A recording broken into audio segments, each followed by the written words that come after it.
The United States' unclear crypto policies have led businesses like Ripple to explore investing outside the nation. Brad Garlinghouse has claimed the Ripple CEO advised the U.S. to follow the U.K. and Singapore. How do you think this will affect the cryptocurrency and the U.S. economy? We will answer these questions in today's video. In the ever-changing world of crypto legislation, Ripple Labs' lawsuit against the U.S. Securities and Exchange Commission (SEC) stands out. Ripple, the business behind the XRP cryptocurrency and a participant in a legal dispute with the SEC since December 2020. As the lawsuit nears its conclusion, Ripple CEO Brad Garlinghouse has emphasized the necessity of continuous efforts to explain the industry. Brad Garlinghouse, EEO of XRP developer Ripple, has been an outspoken proponent of uniform crypto market regulation. He argues that a clear framework is essential for the development and success of businesses and the safeguarding of customers. In the absence of such certainty, Garlinghouse argues, American entrepreneurs and investors may go abroad for opportunity. He believes rules are necessary to protect investors and keep the market honest, but he emphasizes the need for a compromise that allows for innovative problem solving while also addressing legitimate concerns. Legal proceedings between the corporation and the SEC are coming to a close, but Garlinghouse warned that this is just the beginning of a much larger dispute for the industry and that the fight for regulatory clarity has to continue. The Hyman documents were released on June 13 as part of the continuing litigation between Ripple and the SEC. On the same day, Garlinghouse filed a complaint against the agency and posted a video on Twitter explaining what had happened. Garlinghouse, in a video uploaded on June 17 and using the Hyman documents, says that the SEC knowingly created confusion about the rules, and they used that confusion through enforcement. Garlinghouse, in his address, condemned the SEC's actions as bad faith, plain and simple. This, he said, should have been obvious from the start, as the lawsuit against Ripple was first brought in December 2020. Very Grinch-like touch, since it was days before Christmas. As he put it, this is the very definition of putting power and politics over people and good policy. In his defense, Garlinghouse claims he never was informed that XRP was deemed a security, and that he answered every question the SEC had prior to the complaint being filed. Garlinghouse argues the struggle for regulatory clarity is not over, even if the Ripple SEC issue is settled shortly. According to him, the case has spurred debates and conversations about how crypto will be regulated in the future, which is a good thing. A decisive verdict in the case is necessary for the establishment of a legal precedent and the elucidation of a future course for the industry. In order to foster innovation while protecting investors, Garlinghouse pledges to continue engaging with lawmakers and regulators. He stresses the need of having open and honest dialogue with regulatory entities to establish clear standards for how cryptocurrencies should behave inside the present financial system. He claims that the SEC is looking to kill innovation and the cryptocurrency sector in the United States, and that the Hyman speech isn't about any one token or any one blockchain, but rather the SEC's general approach towards the cryptocurrency company. Furthermore, the documents at best suggest, as stated by Garlinghouse, that top SEC officials couldn't agree on the policy and personally urged Bill Hyman not to confuse the public about the rules for crypto. Publicly accessible data show that editors were concerned that Hyman's claim that ETH, is not a security would make it difficult for the agency to take a different position on Ether in the future. However, Garlinghouse said that the data showed that Hyman deliberately ignored the law and attempted to create new laws, which was at worst. Since the SEC may take action against other crypto firms in the future, he emphasized the significance of industry-wide coordination. We may be nearing the end of our litigation, but he stressed that for so many others, it is just starting. Thus, the fight for clarity must go on. Binance, a cryptocurrency exchange, was sued by the Securities and Exchange Commission on June 5 for allegedly selling unregistered securities.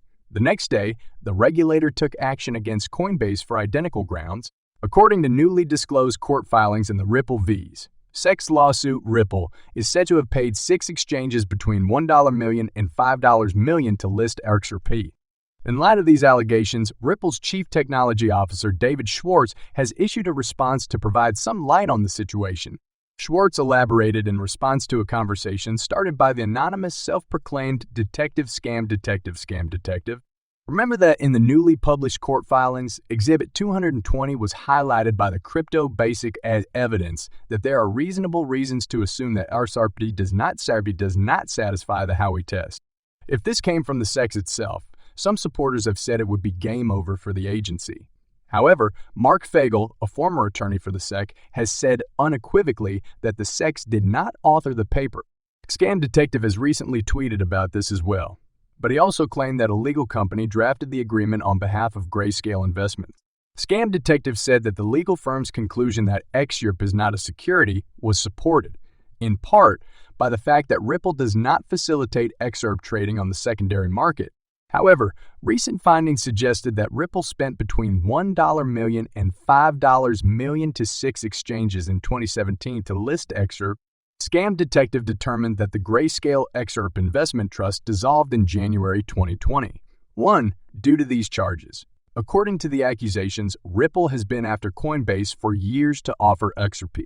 In answer, Schwartz provided some clarity on the situation's complexities. The assertions made are, he stressed, only allegations and the truth is far more nuanced.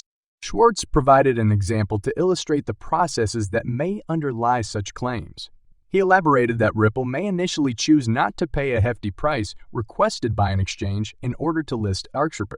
The only way Ripple could utilize the exchange for auto purposes and force XRP's listing on the platform is if it subsequently discovers a chance to develop a worthwhile payment connection with that exchange, in which case it would pay for the integration fees. Instead of only listing XRP, this payment would help Ripple achieve its greater aim of increasing its on-demand liquidity. ODL service.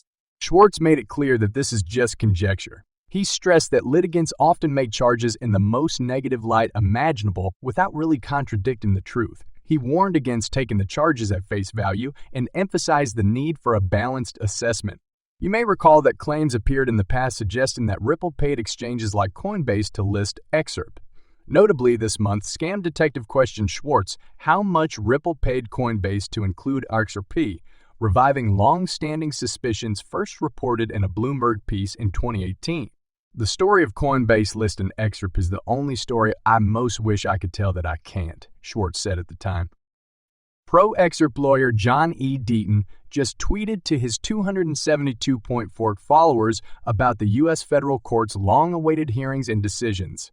In reaction to Coinbase's chief legal officer Paul Grewal's tweet, Deaton predicted a big day for crypto on Wednesday. Grewal's tweet listed tomorrow's amazing activities: the SEC's hearing on Binance's asset freeze, the Hyman papers, and Coinbase's appeal were the events. The SEC filed a request to freeze Binance's assets the week before, affecting hundreds of accounts. USEUS District Court for the District of Columbia will hear the case on June 13, 2020. 3. On Wednesday, the contentious Hyman papers are anticipated to change the SEC-Ripple conflict. Deaton tweeted that the papers will greatly affect the SEC's litigation against Ripple and other exchanges. Coinbase petitioned the SEC for regulatory clarity. The Third Circuit ordered the SEC to reply within 7 days, which is anticipated to be June 13. Grewal said, "Not every federal court day is eventful in crypto, but tomorrow is." Deaton replied to Grewal that former U.S. President Donald Trump's arraignment will also take place tomorrow. According to reports, Trump landed in Florida for his first court appearance on June 13 after being indicted for mishandling national security secrets. He was accused with not helping the authorities retrieve the paper. An XRP and Ripple devotee tweets Ripple's filings again this morning. The filing is on Court Listener. The sexy V's Ripple case was highlighted on Twitter with this screenshot. The tweet above shows Ripple's filing's crucial information. Following the Hinman documents revelation, the sexy V's Ripple lawsuit will likely have a major confrontation tomorrow. Twitter also posted a Securities and Exchange Commission v. Ripple Labs Inc. complaint. Big Cases bot uploaded Doc 827, declaration in support of motion. Cyril then gives traders special techniques to test their research productivity. First, DeFi fans need Token Terminal. This program collects blockchain and dApp financial statistics, including sales, earnings, and user growth. Cyril claims this helps traders make data-driven judgments. Both tweets received overwhelming support and unwavering optimism for Ripple and XRP. Most replies think Ripple and XRP are close to triumph and will likely moon shortly. After a protracted SEC-Ripple Labs dispute, XRP may shine sooner than predicted. The document shows lawyers joining and leaving the lawsuit. Both sides are ready for their ultimate clash. Others await news as the crypto world awaits the conclusion of the most famous crypto case. The crypto world is also awaiting Binance's asset seizure and the SEC's reaction to Coinbase's appeal.